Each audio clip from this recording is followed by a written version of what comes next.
Hurry up and die already, Dad. 7 words. That's all it took to change everything. My 19-year-old daughter Rebecca said this to me across our oak dining table on September 22nd, 2024. The same table where I'd helped her with homework for 12 years.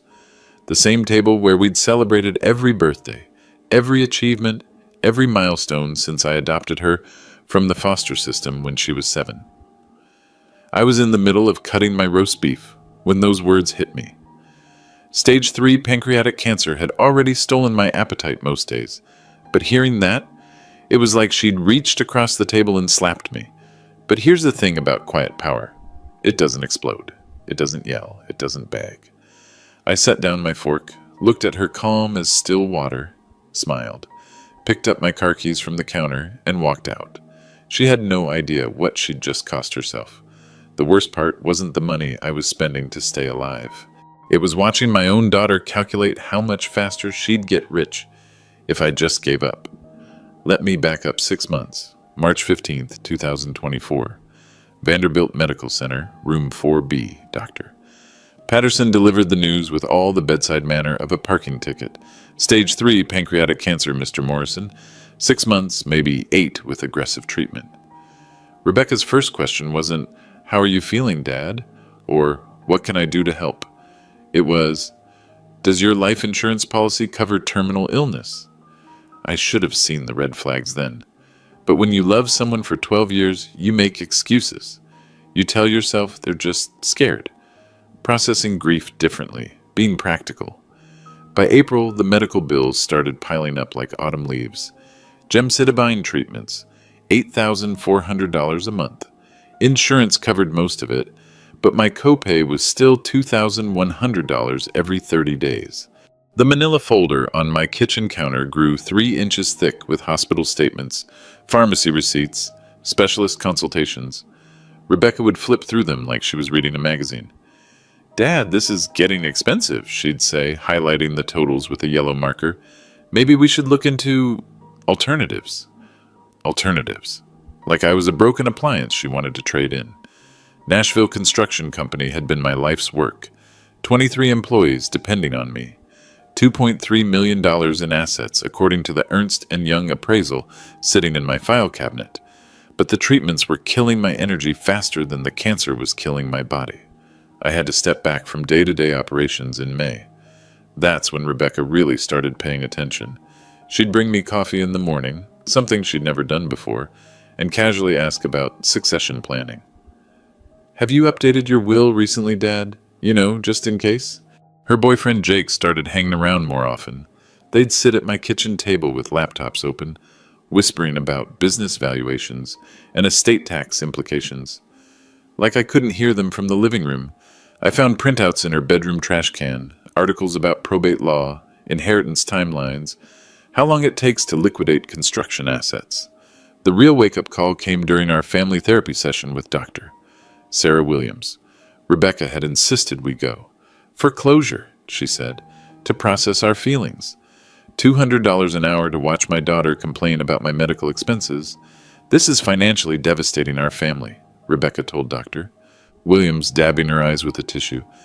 "Dad's treatments are draining resources that were supposed to secure my future." Her future.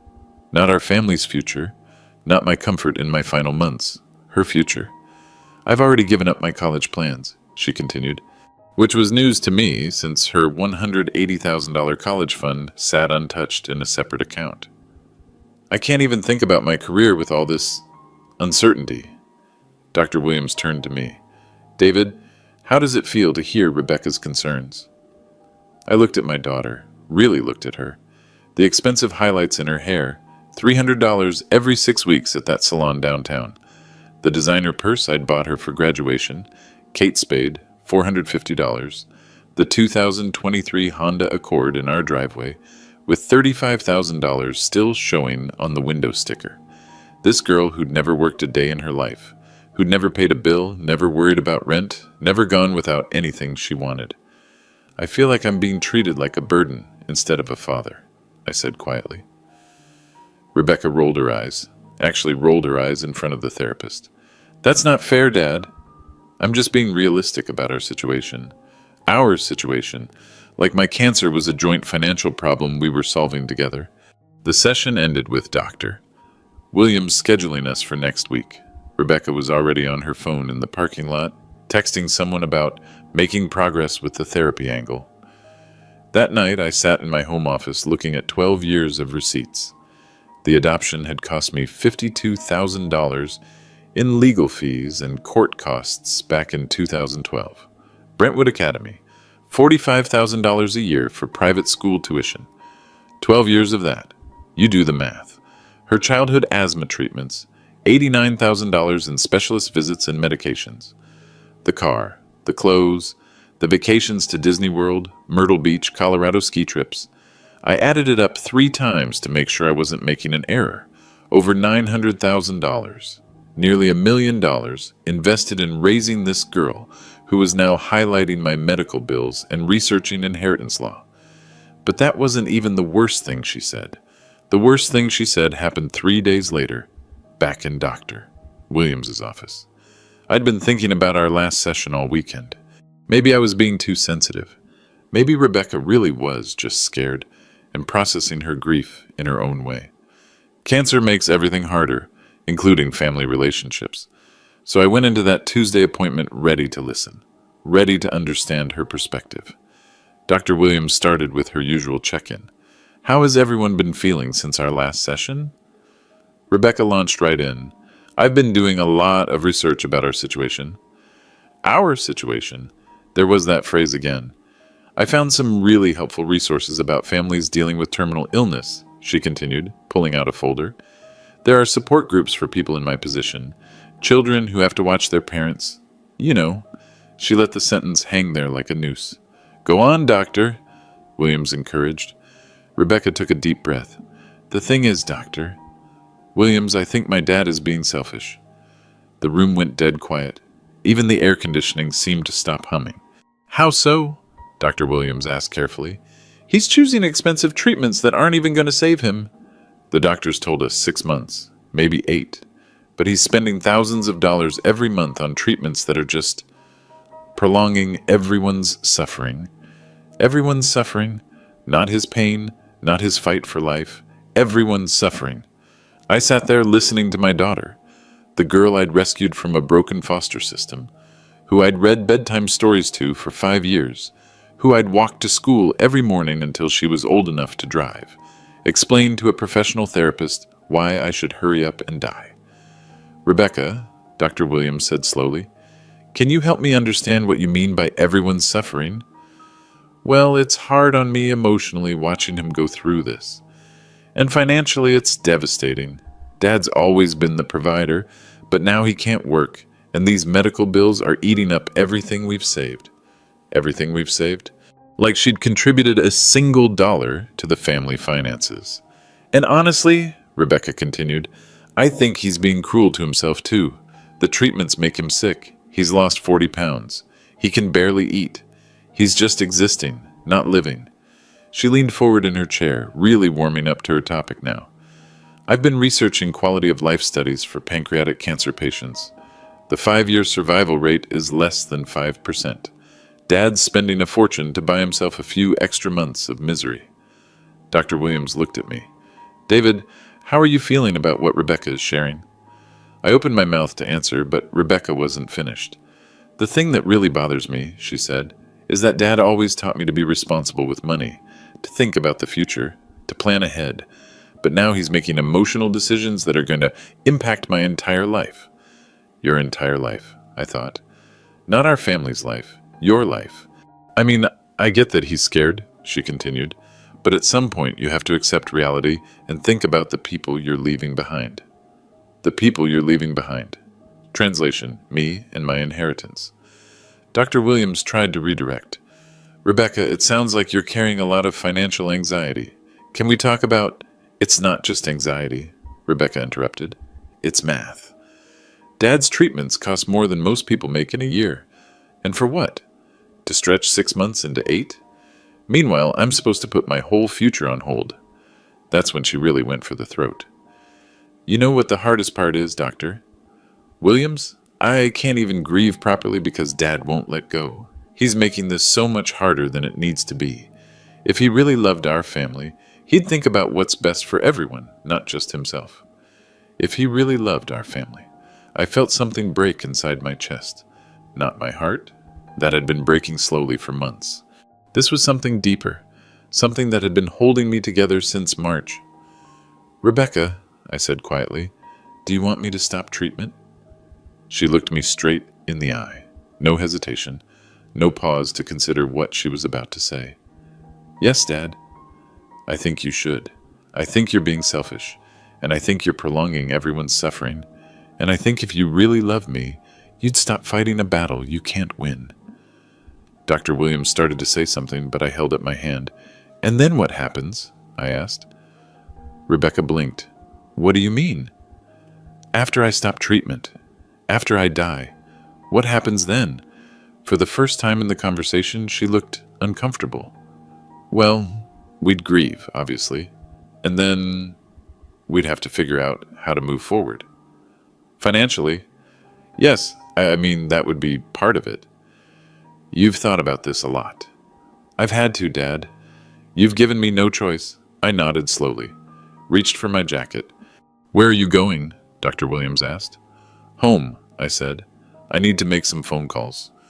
Rebecca looked relieved. "Are you going to think about what I said?" I smiled at her, the same smile I'd given her 12 years ago when she'd asked if I was really going to be her dad forever. "Oh, I'm definitely going to think about it." I made a phone call that would change everything. That night, I sat in my home office until 3 a.m., staring at a single piece of paper. My will. Last updated January 2023, back when I thought I had decades left to watch Rebecca grow into the woman I'd hoped she'd become. The main provision was simple. Upon my death, Rebecca Morrison would inherit the entirety of my estate. Nashville Construction Company, the house, my savings, life insurance policies, everything. Estimated value, $2.3 million. Tyler, my 16-year-old son from my first marriage, would receive $200,000 for his education. A nice gesture, but Rebecca got the lion's share because she was the one I'd raised day to day, the one I'd adopted, the one I'd thought needed me most. I kept hearing her voice from the therapy session. If he really loved me, he'd stop fighting a battle he can't win. 12 years of memories flickered through my mind like an old movie projector. Rebecca, at 7 years old, clutching my hand at the courthouse when the adoption was finalized. "Are you really going to be my dad forever?" she'd whispered. "Forever and always," I'd promised. Rebecca at 9, crying because kids at school made fun of her secondhand clothes. I'd taken her shopping that weekend, spent $800 I didn't really have to make sure she fit in. Rebecca at 12, begging for private school because her friends all went to Brentwood Academy, $45,000 a year. I'd taken out a loan. Rebecca at 16, wanting a car for her birthday. Not just any car, a Honda Accord because it was safe and reliable. $35,000. I dipped into my retirement fund. Every year, every milestone, every want or need, I'd said yes. Not because I had unlimited money, but because I loved her. Because I wanted to give her everything I'd never had growing up. And now, facing the end of my life, she wanted me to hurry up and die so she could cash in. But here's what Rebecca didn't understand about quiet power. It's not about the explosion. It's about the precision. I pulled out my phone and scrolled through my contacts until I found the name I was looking for. Robert Kleinman, estate attorney. I'd used Bob 5 years ago when I'd first drawn up the will. Good lawyer, discreet, available for emergency consultations if the price was right. It was 3:17 a.m., but I sent him a text anyway. Need to see you tomorrow about changing my will. Urgent, cancer situation. Will pay emergency rates. His response came back in 10 minutes. Office at 9 a.m., bringing current documents and ID, $450 per hour. I set my phone down and looked at that will one more time. Rebecca Morrison, $2.3 million. The girl who'd just told a therapist that I was being selfish for wanting to live. I thought about my brother Jake, who'd called me twice in the past week asking if I was being too hard on Rebecca. Family pressure was building. Everyone thought I should forgive and forget. Move on. Focus on the time we had left. But forgiveness and consequences aren't mutually exclusive. You can love someone and still teach them that actions have costs. I thought about Tyler, my son who lived with his mother in Memphis. He'd driven down 3 times since my diagnosis. Never once asked about money or inheritance. Just wanted to spend time with his dad. Brought me books to read during chemo. Made me playlists of music we both liked. Rebecca had visited the oncology center exactly twice. Both times, she'd spent the appointment on her phone, texting friends about weekend plans. The decision crystallized like sugar in cold water, sharp, clear, irreversible. At 4:30 a.m., I wrote Rebecca a note and left it on the kitchen counter. Gone to run errands. Doctor's appointment at 2 p.m. if you want to come. Dad, I didn't expect her to come. She hadn't attended a medical appointment with me since April, but I wanted to give her one last chance to show up, to act like a daughter instead of a vulture circling a dying man. If she surprised me, if she showed up and held my hand during the bad news about my latest scan results, maybe I'd reconsider. If she didn't, well, some lessons cost exactly what they're worth. Robert Kleinman's office sat on the 23rd floor of a downtown Nashville high-rise. Floor-to-ceiling windows looked out over the Cumberland River, and his mahogany desk was bigger than most people's dining rooms. At 9 a.m. sharp, I was sitting across from him with my current will, medical records, and a very specific request. "David," Bob said, scanning my documents, "I have to ask, are you sure about this? It's unusual." Bob had been practicing estate law for 30 years. He'd seen bitter divorces, family feuds, and inheritance disputes that tore families apart for generations. But even he seemed surprised by what I was proposing. "I'm dying, Bob. Stage 3 pancreatic cancer. 6 months, maybe 8. I want to change my will." "I understand that part," he said carefully. "What I don't understand is why you want to leave your daughter exactly $1. $1. The minimum amount required by Tennessee law to prove that I hadn't simply forgotten to include her in the will. $1 to show that this was intentional. She told me yesterday that I should stop my cancer treatments because I'm being selfish and prolonging everyone's suffering," I said. "She thinks I should hurry up and die so she can inherit my money." Bob set down his reading glasses. "She said that? In front of a therapist? With witnesses?" "Jesus." I pulled out my phone and played him the voice memo I'd recorded in Dr. Williams's parking lot immediately after the session.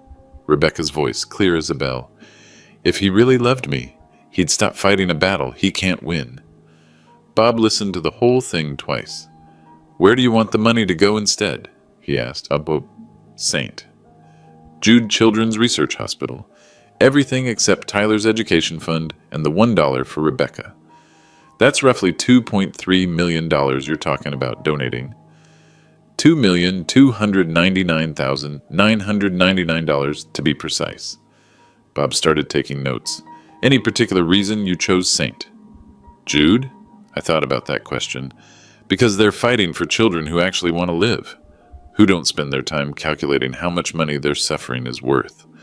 For the next 2 hours, we went through every detail. Bank accounts, business assets, life insurance policies, the house, my truck, even my tools from the construction company. "We'll need to establish your mental competency," Bob explained. "Given your medical condition, if anyone contests this will, they'll likely claim you weren't of sound mind when you made these changes." "How do we prove I am?" "Independent psychological evaluation. Dr. Martinez downtown does these assessments. She'll test your cognitive function, decision-making capacity, understanding of consequences. Costs about $800, but it's ironclad protection." I scheduled the appointment for Friday. "There's also a 30-day waiting period required by Tennessee law," Bob continued. "Any major will changes involving terminal illness need a cooling-off period. Prevents deathbed decisions made under emotional duress. 30 days. That meant my will changes wouldn't be legally final until October 25th. What if I die before then? Then the old will stands. Rebecca gets everything. I looked at my medical folder. Dr. Patterson had given me 6 months from March 15th. That put my timeline somewhere around mid-September, but cancer doesn't follow schedules. "I need this done right, Bob. I need it to be bulletproof." "It will be.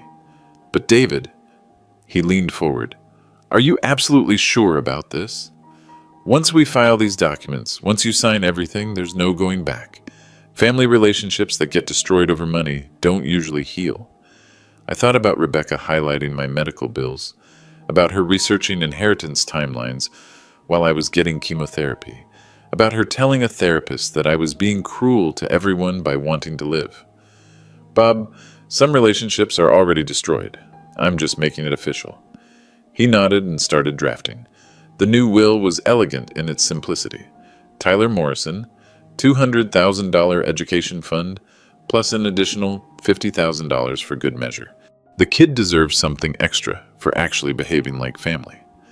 Rebecca Morrison, $1, with a note explaining that this bequest reflects the value she has placed on our relationship. Remainder of estate, St. Jude Children's Research Hospital, designated specifically for pancreatic cancer research in children.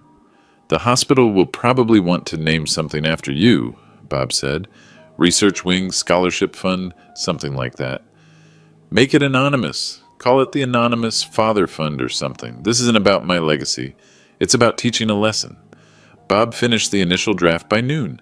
The psychological evaluation was scheduled for Friday morning. If I passed, and Bob was confident I would, we'd have the final documents ready for signing by next Tuesday. One more thing, I said as I was leaving. Rebecca doesn't know about any of this, and I want to keep it that way until after I'm gone. Attorney-client privilege, Bob assured me. But can I ask why you're not telling her? I thought about Rebecca's phone call to her boyfriend right after our therapy session, how she'd been making progress with the therapy angle, how she'd probably start being extra nice to me now, thinking she'd successfully guilt-tripped me into giving up. Because I want to see how she acts when she thinks she's won. But that was just the beginning. Rebecca didn't come to my doctor's appointment. I sat in that oncology waiting room for 20 minutes, past my scheduled time, watching the door, giving her every chance to walk through it and prove me wrong. She didn't. Dr. Patterson delivered the news I'd been expecting. The latest scans showed progression. The tumors were growing despite treatment. We were looking at weeks now, not months. I drove home to find Rebecca in the kitchen, making herself a sandwich. "How'd the appointment go?" she asked without looking up from her turkey and Swiss. "Not great. Cancer's spreading faster than expected." She paused for exactly half a second. "Oh, I'm sorry to hear that." Then she went right back to making her sandwich. That night, my phone started ringing. "David, it's Jake." My brother sounded uncomfortable. "Rebecca called me today." "Of course she did. She's worried about you, man. Says you've been acting strange since that therapy session. Cold, distant. Did she tell you what she said in therapy?" Silence. "She mentioned there was some kind of misunderstanding." Misunderstanding. That's what she was calling it. "Jake, she told me I should stop cancer treatment because I'm being selfish. She said if I really loved her, I'd hurry up and die." More silence. "Come on, David. She's 19 years old. She's scared. People say stupid things when they're grieving. She's not grieving, Jake." She's calculating. "Look, I know this is hard, but she's family. She's going to be the one dealing with everything after you're gone. Maybe cut her some slack?" The next call came from my sister Janet, then my cousin Mike, then Rebecca's grandmother on her adoptive mother's side. One by one, Rebecca had reached out to every family member she could think of. Her story was consistent. Dad was being unreasonable. She'd tried to have an honest conversation about practical matters, and now he was punishing her for being realistic. "She's just trying to protect herself emotionally," Janet explained. "You can't blame a kid for wanting some certainty about her future." By Thursday, Rebecca had assembled quite the intervention team. She cornered me after dinner with her laptop open. "Dad, I've been thinking about our conversation in therapy, and I realize I didn't express myself very well." Here it comes, I thought. I wasn't trying to say you should give up. I was trying to say that maybe we should focus on quality time instead of just medical stuff. She'd rehearsed this, probably practiced it in the mirror. "I found this article," she continued, turning her laptop toward me. "It's about cancer patients who chose to stop aggressive treatment and focus on comfort care instead. They actually lived longer and had better relationships with their families." The article was from some blog called Mindful Death Transitions. Real medical expertise there. And I thought maybe we could take a trip together. Somewhere nice. Use some of that medical money for making memories instead. Somewhere nice. With money that was supposed to be keeping me alive. That's a sweet thought, Rebecca. I already looked at some resorts in Florida. Beachfront properties. We could spend your last few months somewhere beautiful instead of in doctor's offices. Your last few months. She'd moved from, if you really loved me, you'd die faster, to, let's make your dying more convenient for both of us. I'll think about it, I said. She smiled and hugged me. First time she'd initiated physical contact in months. I love you, Dad. I just want what's best for both of us. Both of us. Always both of us. She had no idea what was coming. By Friday morning, Rebecca had launched a full-scale social media campaign. Her Instagram story opened with a photo of us from last Christmas.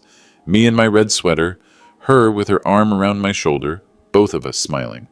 The caption read, "Praying for my dad's healing journey. Cancer is so hard on families. Hashtag faith over fear. Daddy's girl. Hashtag cancer warrior." 43 likes in the first hour. Her Facebook post was longer, more detailed. Hey everyone, as most of you know, my dad has been fighting pancreatic cancer since March. It's been incredibly difficult watching the strongest man I know go through this battle.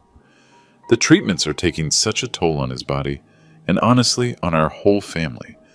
I'm asking for prayers, positive vibes, whatever you can send our way. We're focusing on making every moment count and choosing love over fear. Thank you for all your support during this impossible time. Hashtag cancer sucks. Family first. Hashtag grateful. 87 comments of support. Lots of heart emojis. Several offers to bring casseroles. Meanwhile, I was sitting in Dr. Martinez's office taking a psychological competency evaluation. Mr.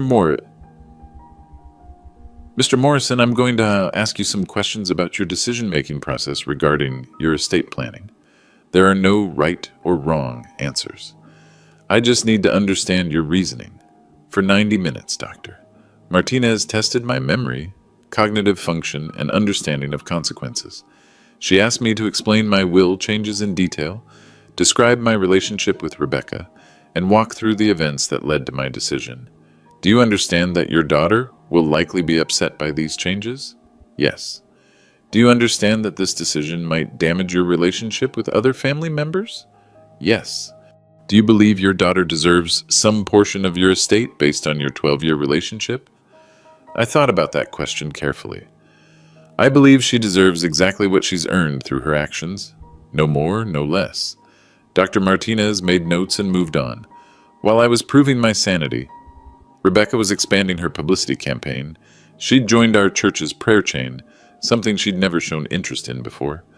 Pastor Williams called me Friday afternoon. David, I heard about Rebecca's request for prayer support. I want you to know the whole congregation is lifting you up. That's kind of you, Pastor. Rebecca seems to be handling everything with such grace. She spoke to several of our older members about the importance of family during difficult times. Really mature perspective for someone her age. Grace, maturity, right? She mentioned that you two had some tension about treatment decisions. I hope you don't mind me saying, but sometimes the hardest part of loving someone is letting them love you back in their own way.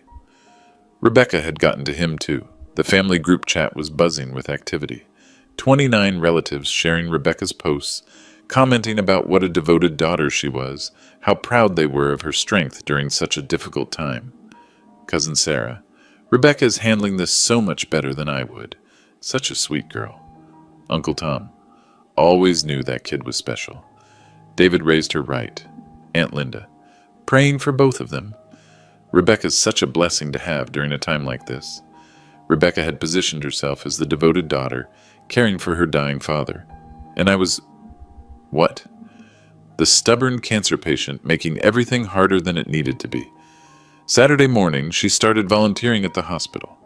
Not the oncology ward where I received treatment. That would have required actually spending time with sick people. No, she signed up for the gift shop. 2 hours every Saturday morning, smiling behind the cash register, selling get-well balloons and teddy bears. She made sure to post photos, her in her volunteer badge, surrounded by flowers and stuffed animals. Caption: Giving back during Dad's treatment. This experience has taught me so much about gratitude and service. #volunteer, #hospital, #blessed. The comments poured in. You're an angel. Your dad must be so proud. Such a caring heart. By Sunday, the whole family was talking about Rebecca's transformation, how cancer had brought out her best qualities, how she was really stepping up during a crisis. My brother Jake called again. Man, I don't know what you were worried about. Rebecca's been incredible this week. Really shows her character. Character. That was one word for it. The whole family was about to pick sides. While Rebecca was busy crafting her social media narrative, I was in my home office with a calculator and 12 years of receipts, building a case that numbers don't lie. The psychological evaluation results came back Monday morning. Dr. Martinez's report was crystal clear. Patient demonstrates full cognitive capacity, rational decision-making ability, and complete understanding of the consequences of his actions. No evidence of impaired judgment or undue influence. Bob Kleinman called with the news. You passed with flying colors, David. We can finalize the will changes whenever you're ready. Tuesday morning, I said, let's get this done. But first, I wanted to document exactly what 12 years of fatherhood had cost me. Not for the lawyers or the courts, for my own peace of mind. I spread everything out on my dining room table. Bank statements, receipts, invoices, medical records, school tuition payments, the paper trail of raising Rebecca Morrison, the adoption expenses from 2012, $52,000. That included lawyer fees, court costs, social worker evaluations, background checks, and mandatory parenting classes. I'd paid it gladly. Rebecca had been bouncing between foster homes for 2 years, and I'd wanted to give her stability. Private school tuition at Brentwood Academy, $45,000 per year for 12 years. Total, $540,000. Rebecca had begged to go there because all my friends go to private school. I'd taken out a second mortgage to make it happen. Her childhood asthma treatments, $89,000 over 8 years. Specialist appointments, emergency room visits, prescription medications, and a nebulizer machine that cost $3,200. Insurance covered most of it, but the copays and deductibles added up. Extracurricular activities, piano lessons, $150 per month for 6 years. Horseback riding lessons, $200 per month for 4 years. Summer camps, $2,500 per year, summer for 7 years. Private tennis coaching, $100 per session for 3 years. Total, $47,800. Clothes and personal items. Conservative estimate of $3,000 per year. For designer brands she insisted on having. Kate Spade purses, Nike shoes, name brand everything. Over 12 years, $36,000. The 2023 Honda Accord, $35,000, purchased for her 18th birthday. She'd wanted something safe and reliable for college. The car loan statements were still in my filing cabinet. College fund, $180,000, sitting untouched in a high-yield savings account. I'd been adding $1,000 per month since the adoption was finalized. Medical expenses during my cancer treatment that she'd complained about. $67,400 in out-of-pocket costs so far. The same amount I'd spent on her piano and writing lessons. I added it up 3 times to make sure my math was correct. Total investment in Rebecca Morrison over 12 years. $1,047,200. Over $1 million. Her financial contribution to the household during those 12 years, $0. Her contribution to my cancer care, $0. Her contribution to housework, yard maintenance, or family responsibilities, $0. But that wasn't the whole story. I pulled out my business records. Nashville Construction Company had been profitable every year until 2024.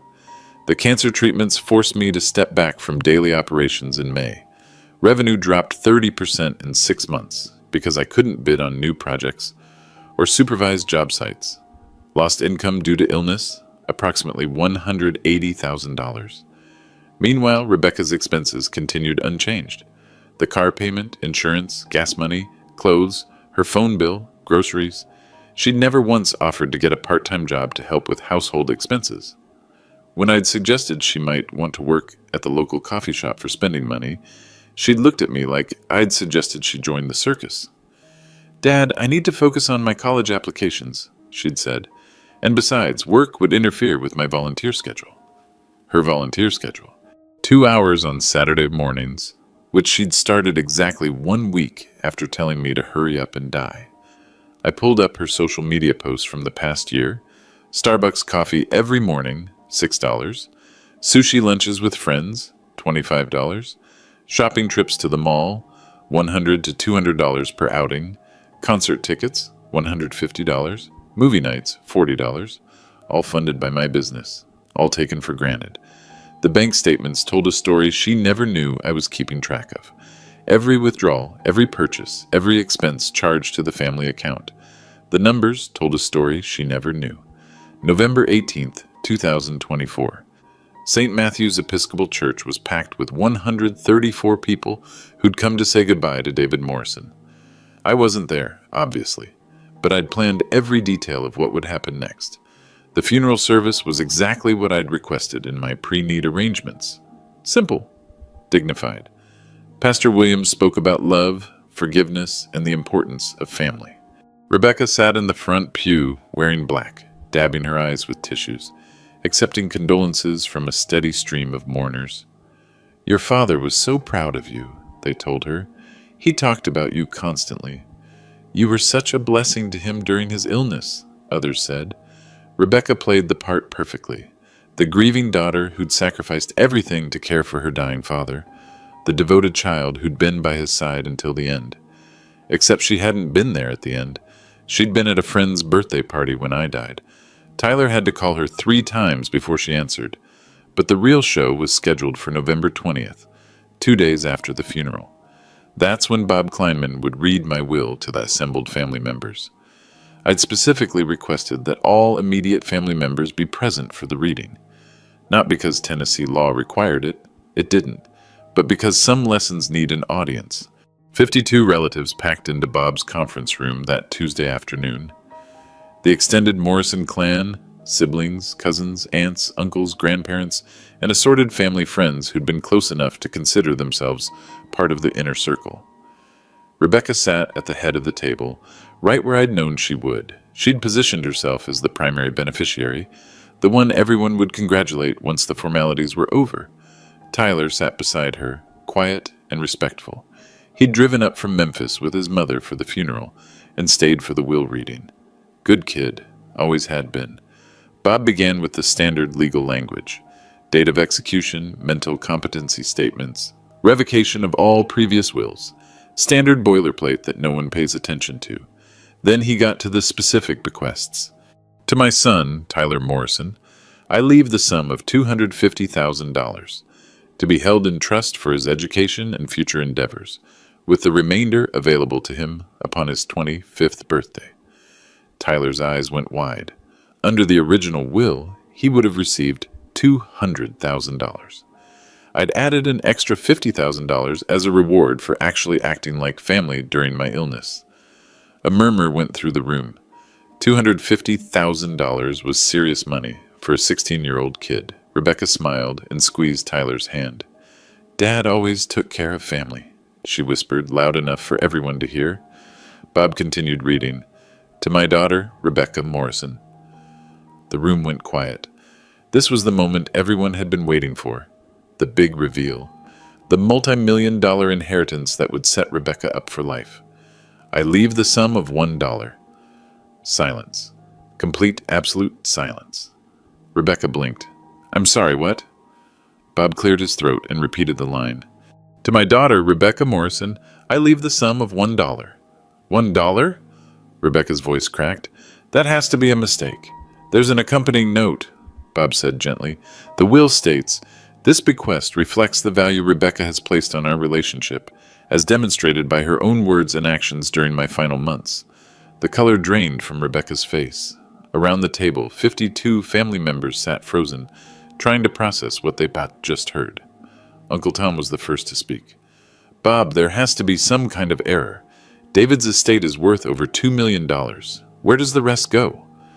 Bob flipped to the next page. The remainder of David Morrison's estate, totaling approximately $2,299,999, is bequeathed to St. Jude Children's Research Hospital, specifically designated for pancreatic cancer research. Rebecca shot to her feet. That's impossible. Dad would never. There has to be a mistake. I'm afraid there's no mistake, Bob said calmly. Your father made these changes in September, after a series of consultations. He was evaluated by an independent psychologist and found to be of sound mind and judgment. September? Rebecca's voice was getting higher. Right after our therapy sessions? The family members were starting to murmur among themselves. Confused whispers, shocked expressions, meaningful glances. Rebecca, Aunt Linda said carefully, what happened in those therapy sessions? That's when Rebecca made her fatal mistake. Instead of staying quiet, instead of expressing confusion or grief, she got angry. This is ridiculous, she shouted. I spent months taking care of him. I put my entire life on hold. I visited him in the hospital. Actually, Tyler said quietly, you visited twice. I kept track. Rebecca spun toward him. Stay out of this. This doesn't concern you. Rebecca, Uncle Tom said, his voice taking on a warning tone. Maybe you should calm down. Calm down? My father just gave away my inheritance to charity. Money that was supposed to take care of me. Money I earned by being his daughter. Earned. That word hung in the air like smoke. Cousin Sarah leaned forward. What exactly do you think you earned, Rebecca? I sacrificed everything for him. I could have gone to college this fall, but I stayed home to help with his care. I gave up my future. Your college fund is still sitting in the bank, Tyler said. Dad never touched it. It's got $180,000 in it. Rebecca's face was getting red now. That's not the point. The point is that Dad was being selfish with his medical treatments, and I was the one trying to be realistic about our situation. Brother Jake stood up slowly. Rebecca, what exactly did you say to your father about his medical treatments? And that's when Rebecca really lost it. I told him the truth. I told him he was prolonging everyone's suffering by fighting a battle he couldn't win. I told him he was being cruel to himself and to me by spending a fortune on treatments that weren't going to save him anyway. The room went dead silent again. I told him that if he really loved our family, he would think about what was best for everyone, not just himself. Grandmother Morrison gasped. Rebecca, you didn't. Yes, I did. And I was right. He spent $67,000 on treatments in his last 6 months. $67,000 that could have been used for something productive instead of just prolonging the inevitable. Uncle Tom stood up. Get out. What? You heard me. Get out of this office. Get out of this family meeting. Get out. You can't kick me out. I'm his daughter. No, Uncle Tom said, his voice like steel. You're a stranger who lived in his house and spent his money.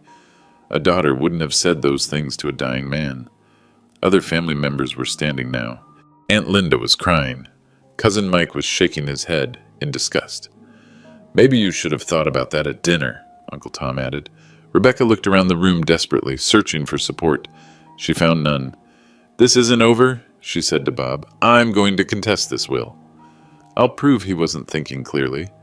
Bob opened a thick folder. Rebecca, your father anticipated that response. Here's the psychological evaluation from Dr. Martinez. Here are the recorded therapy sessions he requested from Dr. Williams.